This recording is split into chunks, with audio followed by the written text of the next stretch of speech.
مشکل دور میں لفظ کا احترام کرنے والے، لفظ لکھنے والے اور حرمت و حرف کے حامل ایک فقیر شاعر کو یاد رکھا اور ہمیں یہ موقع فراہم کیا کہ ہم ان کے فن پہ کچھ گفتگو کریں۔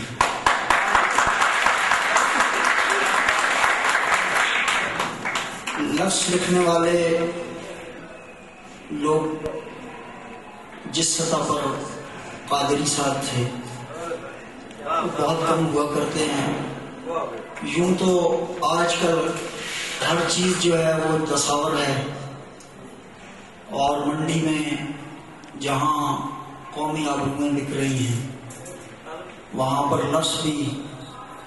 اسی طرح بازار میں پڑا ہوا ہے،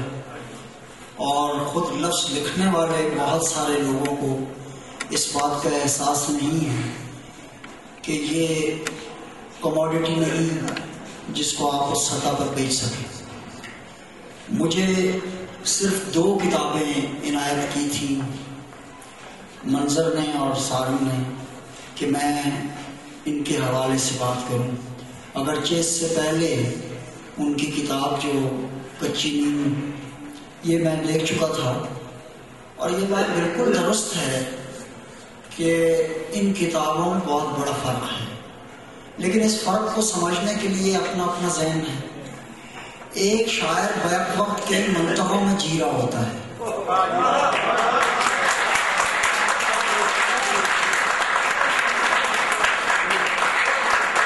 مثلا یہ کہ اگر ایک ہی شاعر کی آپ بہت ساری غزلیں دیکھ لیں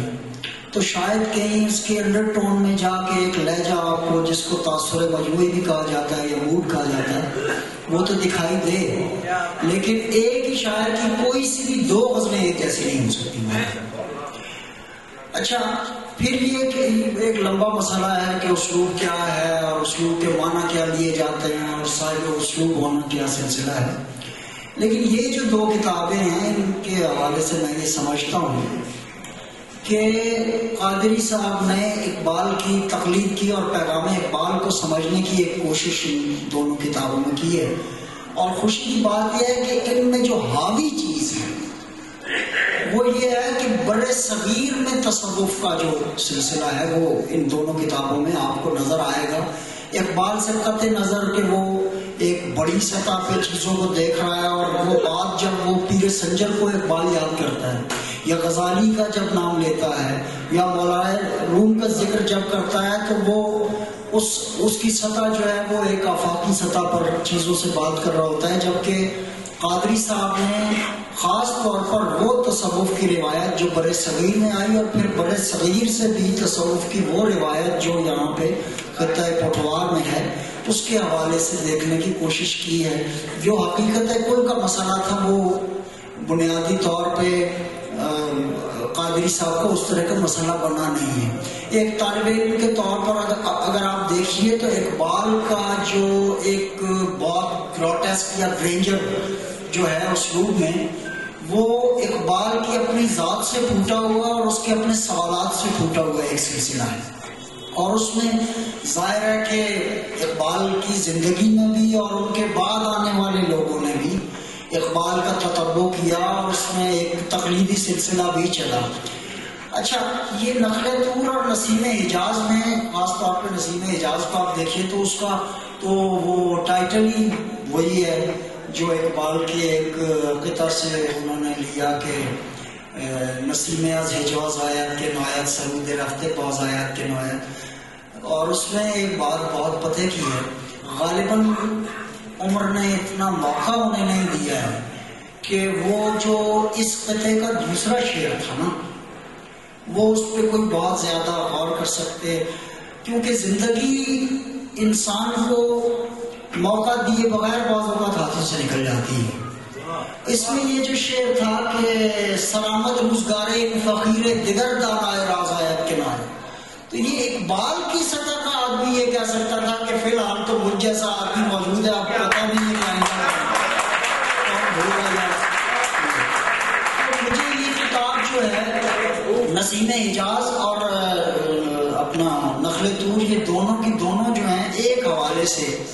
اقبال کی تقلید کے حوالے سے تو میں نہیں سمجھتا کہ ان کو سلسلہ اقبال میں کسی ایسی جگہ رکھا جا سکے جو کوئی بہت زیادہ معتبر ہو، لیکن ایک حوالے سے، تاریخی حوالے سے ان کا بہت بڑا مقام ہے۔ مثلا مجھے اس بات کی خوشی ہوئی کہ اقبال کی وہ لے جو ایک ظاہری آہنگ رکھتی ہے، وہ مجھے مدت سے اقبال کے علاوہ بولی ہوئی تھی۔ خود اقبال کی یہاں پہ یہ چیزیں موجود ہیں۔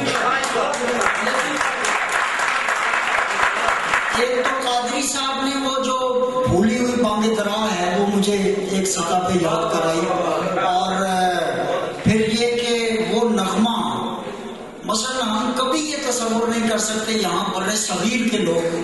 میں یہ کہتا ہوں کہ کلچر ایک بہت بڑی چیز ہوتی ہے جو ریلیجن کو بھی اپنی اس میں ایمبریس کر لیتی ہے۔ اقبال سے قطع نظر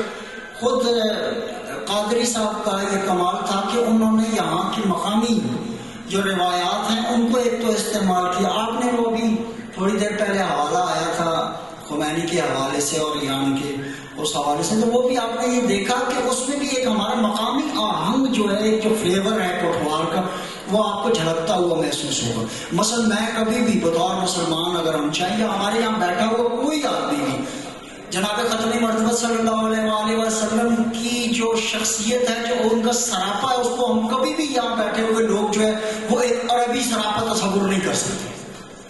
یہ ہماری زمین ہے جو ہمیں بتاتی ہے کہ بہت خوبصورت بارش اور امامہ باندھا ہوا ہے، کبھی آپ کے ذہن میں وہ رسی نہیں آئے گی جو عرب باندھتے ہیں۔ یہ کلچر کا کمال ہے کہ ہمارے یہاں ہم شخصیت کو ڈھال لیتے ہیں اپنے کلچر کے مطابق، یا ہمارا کلچر جو ہے وہ شخصیت کو ڈھال لیتا ہے اپنی زمین کے مطابق۔ اچھا، یہی صوفیاء کے سلسلے میں آپ نے یہ اس کتاب میں دیکھا کہ صوفیاء کے سلسلے میں نسیم حجاز میں اور نخل طور میں قادری صاحب نے یہ کیا۔ اچھا، یہ بات کہنے کی ضرورت نہیں ہے کہ قادری صاحب پروزوڈی کے حوالے سے یا علم العروض کے حوالے سے بہت قادر الکلام آدمی تھے، اور انہوں نے جس چیز کو بھی چاہا اس کو ڈھال دیا، اگرچہ کلی حقیقت کل کے حوالے سے یا بڑے سوال کے حوالے سے وہ چیزیں اقبال کی سطح تک نہیں جاتی، بے شک نہیں جاتی، لیکن یہ کوشش بھی کیا کم ہے کہ انہوں نے نہ صرف ایک آہنگ یاد کرایا ہمیں، ایک یہ مثلا میں یہ سمجھتا ہوں کہ ہر شاعر جو ہے، تازہ شاعر جو قابل ذکر شاعر ہوتا ہے، وہ ایک بھولے ہوئے بڑے شاعر کی دوبارہ قرأت پر ہمیں مجبور کرتا ہے۔ مثلا قادری صاحب کو پڑھ کے آپ کو لازماً آپ رجوع کریں گے دوبارہ اقبال کی طرف، کہ اقبال کی تفہیم نو کا ایک اور سلسلہ شروع ہو۔